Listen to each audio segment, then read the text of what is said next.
And so question 1 then from the 2016 Higher Maths paper 1, a little diddler for 2 marks here. Find the equation of the line passing through this point, which is parallel to the line with this equation.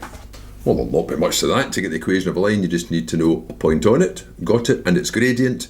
Get it from this. So rearrange that to read y equals, bringing the 4x across as minus 4x, means you can identify the gradient readily as the coefficient of the x term, which is negative 4.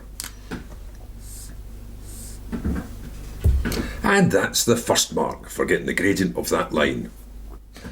Now, there's only 1 mark left, so that'll be for finding the required equation, the line parallel to this, which goes through that point.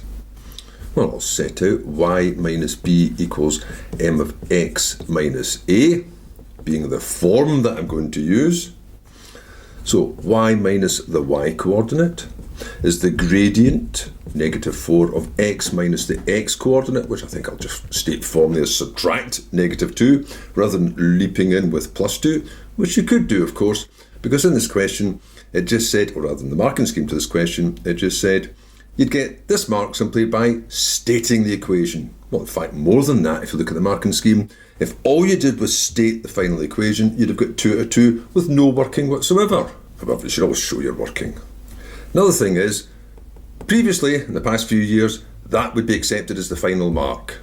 However, it states quite clearly that in future, you should expect to have to simplify that down so there's only a single constant before you get the final mark. And so you should as well. So that's negative 4 times x. And then being plus 2, that's going to be minus 8, but plus the 3, which makes minus 5. Or you could rearrange that into any order you like with those 3 terms. There's the final mark. Although in this case, which would be your last occasion you could do this, that would have been the final mark. But from this year on, no longer.